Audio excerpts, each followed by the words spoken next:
We're here to talk to David Broza. David Broza, as many of you know, certainly every Israeli here knows, and many of the other people from other parts of the world, iconic, legendary, amazing performer, singer, musician, songwriter, peace activist, really one of the great artists in the history of this country, and who has also made his mark around the world. And what David Broza did this year is something quite remarkable, especially for an artist who is iconic, who has had a long and successful career. David Broza funded his most recent album using Kickstarter. And I'm assuming most people here know what Kickstarter is, but if you don't, essentially it's a crowdsourcing fundraising site where if you have a project that you want to fund, you go on Kickstarter and you say, I'm going to raise this amount of money and this is how I'm going to do it. And David will tell us the details of how he did it. And that's how you can raise money for projects. But I have to ask you, David, now, it's quite an unusual move for an artist who is a legend, who is successful, who has been around for a long time and already has such acclaim, to turn to this new tool to present his music to the public. Generally, we associate this kind of a way to make a record maybe with a bunch of kids who just formed a band and want to get some attention or are just starting, and yet you, at this point in your career, decided to do something completely radical. Why? Is there a switch? It work? There you go. Should have given the monkey a mic. It's a mic. It's a good question. This why is a big why, but I didn't stop at the why. I just went about trying to figure out what it is and what I can gain from the technology and in the internet, instead of trying to just feel sorry for myself that I'm losing control over my music, as everybody is basically feeling, and try to take control not only of the property, but also of the production level. And I heard about this very, very young fashion designer who was raising money to design shirts. He was raising some $5,000, and he actually never made the money, but he told me about this Kickstarter. And I thought, maybe I'll try it for music. At the time, it wasn't really, it's not such a long time ago. It's basically about a year ago. And since then, Kickstarter has really grown. But it was something that, as far as music goes, you're right. It was only for somebody who's basically doing his first demo or first album.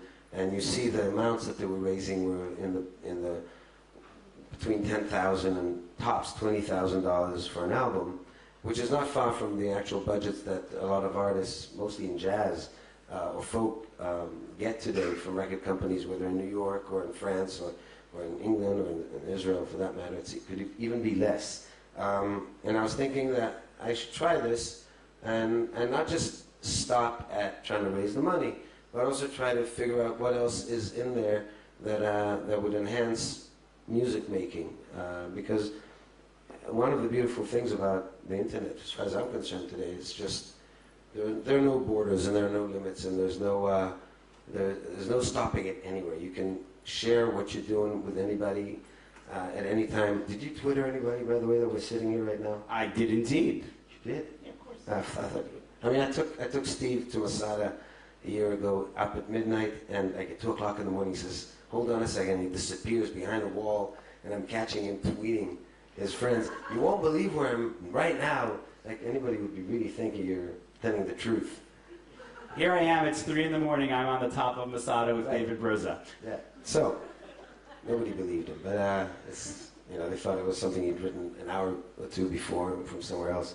But what I love about the fact that you can take people with you wherever, and on the one hand, I come from a different history and a different generation perhaps, where there's something beautiful about the privacy of recording alone in the studio, releasing an album, only releasing public relations-wise whatever you want people to know about you. The rest is your own private world. Whereas today, everybody's showing everything almost out of control. And if you don't control, if you try to control it, somebody else is going to be exposing you. So you got to get used to this. And I thought instead of just getting used to it, I'll just get into it. So the beautiful thing about Kickstarter is you can offer anything. You're not limited to selling an album, which is what I try to do. I'm not taking active shareholders in the album, which a lot of people are thinking, oh, you're selling shares. No, selling the album, but before I even recorded it. So people don't even know what the music is like. So you can put up a little video and show a little bit of a song or two songs, which is what I did, and explain what I'm doing. Of course, I'm exposing it to the world, and just to make things a little more difficult for myself, I did an entire Hebrew album on the web, knowing that I'm limiting my exposure audience-wise. But lo and behold, having raised the money, it turned out that 80% of the money came from everywhere else in the world. I mean, so what was the total that you raised? I raised $66,000 in 62 days. It was remarkable, and I thought I'm really happy because I proved to myself that being naive and curious can actually work sometimes, and it's not just something of an old guy in the music business who's really got nowhere else to turn to and is doing it. I could have turned to quite a few labels. One of them would be Esther, who, knowing Steve, who had just actually produced and is distributing my last American album, which is just a year and a half ago, which is a Townes Van Zandt album based on Townes Van Zandt's poetry, which is difficult in itself. It's almost like Hebrew, but it is in English. And I knew that Steve would get into this album with me, but I still thought I would go for the internet. And Steve was the first one to ask me, why would you do this? And kind of not doubting me, but so much as trying to challenge me, like you asked me now, why? There's no doubt in my mind that this is the way to do it, and I think record companies and Steve himself should put all their albums, all the future albums that they're doing, and if not raise the entire amount, at least alleviate the company from having to put in all the money down, and they can raise $10,000, $15,000 for a new Care Bears on Fire album. You can do that. You can probably raise $30,000 out of the public without having to risk your own money at it. And then you got $30,000 real money that you already hold in the company and invest it in something that you need for marketing, which would be another internet tool that you probably have to hire, and other people, and other, I mean, the industry is in one sense shrinking, but it's getting really broad on the other hand. So it's, the horizon is wider, the actual niches, the pigeonholes are getting smaller and smaller, and you've got to get used to that. So now we've gotten the why. Let me ask you the how. You went on Kickstarter, and what was the value proposition that you offered your fans? It escalated. I mean, we started from a $1, just send us your blessing. $5, you get a letter back from me. Thank you. $10, you get a download. You can download the album with all its content, which includes actually a booklet, which includes 15 video clips per song. There's 15 songs on it. Then for $25, it went up to an album download and an album sent to any address you wanted to in the world, and it goes on and on. At $75, you get the download, the album, and the blog, which I put up daily on the web, where you can follow the rehearsal stages and then the recordings. And then there's $100, there's $150, went up to $250, went up to $5,000, which everything just kept on growing and growing. Where the $5,000 was a live show in Masada to sunrise with a breakfast with the artist. And we had actual 6 people at breakfast. And so we had to serve fried eggs, 7 o'clock in the morning. And it was exciting. It was very exciting. The new record business. Frying this eggs. Is not the new record business. This is the record business. It's all about fried eggs. That's great. So the question is, how did you spread the word that you were doing this? How did people find out? I basically, first of all, I used my own Facebook, which is not that big, but it has several thousand, maybe 10,000 people on it. Then I called Steve, asked him to send it to his friends, and I called different organizations that I've been associated with, knowing that it's Hebrew, it was obvious that the target audience for me would be, say, all the youth organizations, Hashomer Hatzei, Rabbanim Dro, Young Judea, all these different organizations that I've performed for worldwide in Australia, South America, wherever. And I asked them to circulate a banner or a letter, an email to all the members and the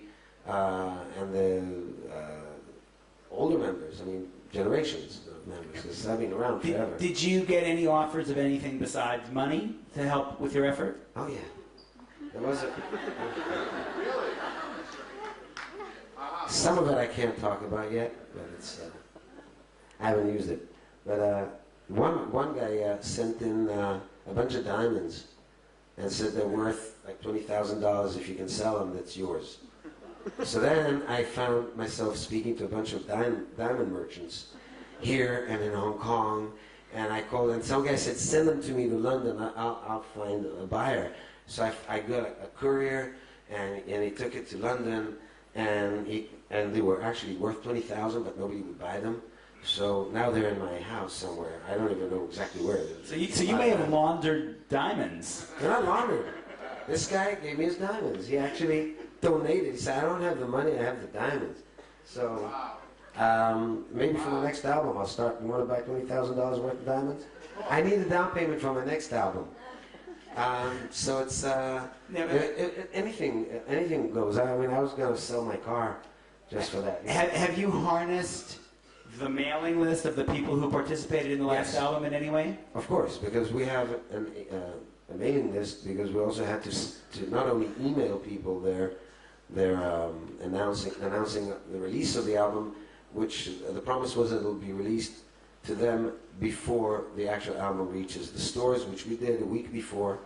And it took time because a lot of people receive our emails, and it doesn't say just David Broza. It says it will say the marketing company that I used. I hired a company that would help me because I needed to work on the album and to sleep sometime too and perform. And so I used a company called Dice Company right here in Israel. They're very capable and really work hard at reaching out.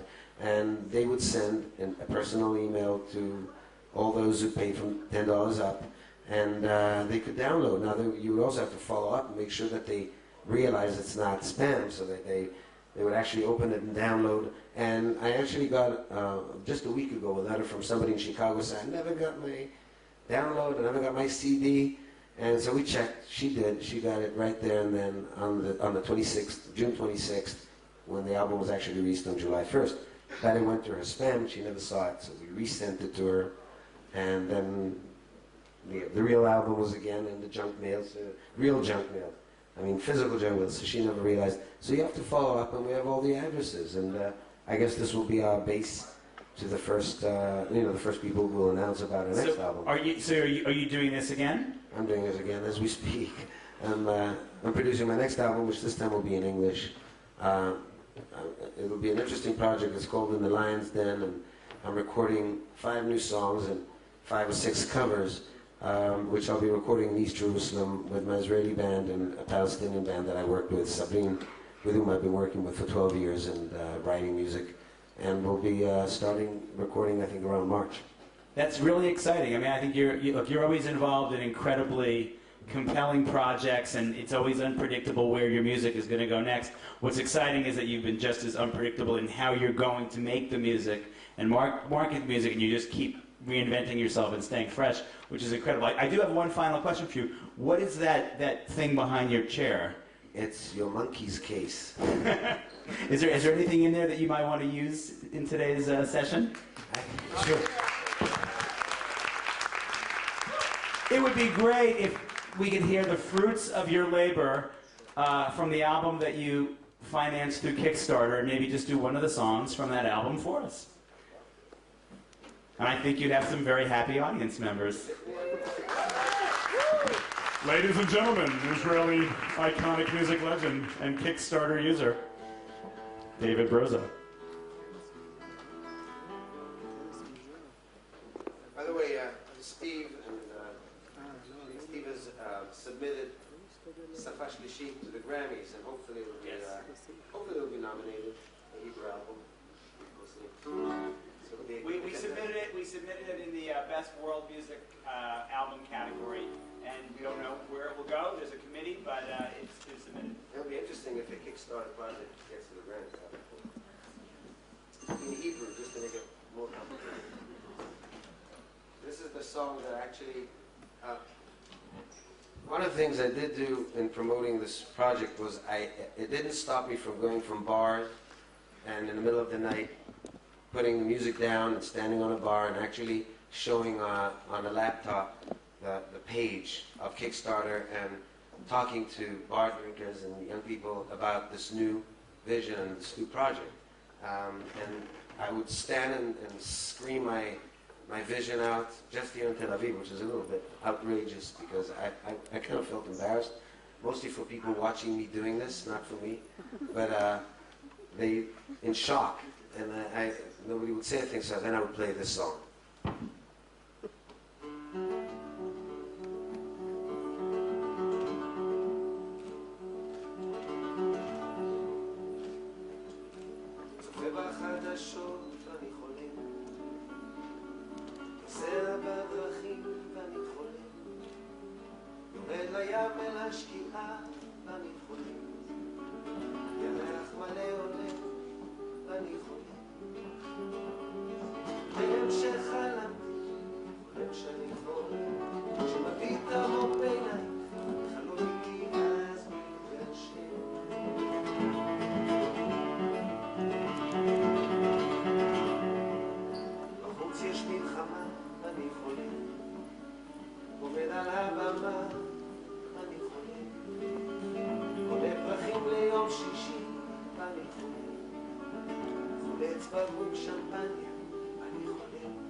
Thank you so much, David Broza.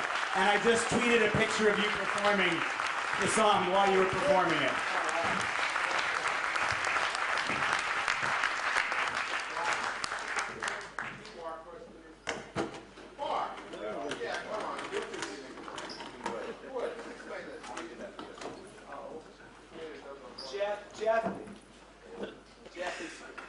Jeff is for some reason fascinated by the fact that when I produced the song Who Let the Dogs Out many years ago, the band, the Baha Men who did the song, unfortunately were very poor barkers. And that was a key element to the song. And I kept trying for hours to get them to bark aggressively enough. And I finally said, do it like this. And I did it. And they said, okay, Mr. Smart Aleck, if you think you're such a good barker, why don't you just do it on the record? And so I did. And so only for Jeff Pulver, because he's such a lovely human being. I'm only going to do it if I can hold the monkey while I'm doing it, so that my daughter will know. I'll hold the monkey. You bark at it. Oh, okay. I like that. Okay. So But I need help from the audience if I'm going to do this, okay? Does everyone remember how the chorus of the song went? Right, when who let the dogs out, then I will bark, okay? But I'm not going to bark unless the crowd says who let the dogs out, okay? So, 1, 2, 3. Who let the dogs out? Woof, woof, woof, woof. Only one. You only get one. Anyway, yeah. That record won a Grammy, and I have a Grammy on my shelf, and I only jokingly tell people that I got the Grammy for the barking. There is actually no barking category in the Grammys. But here you go. Hey, thanks so much for your time, Ray. This has been great fun, and once again, David Broza, thank you so much. You are amazing.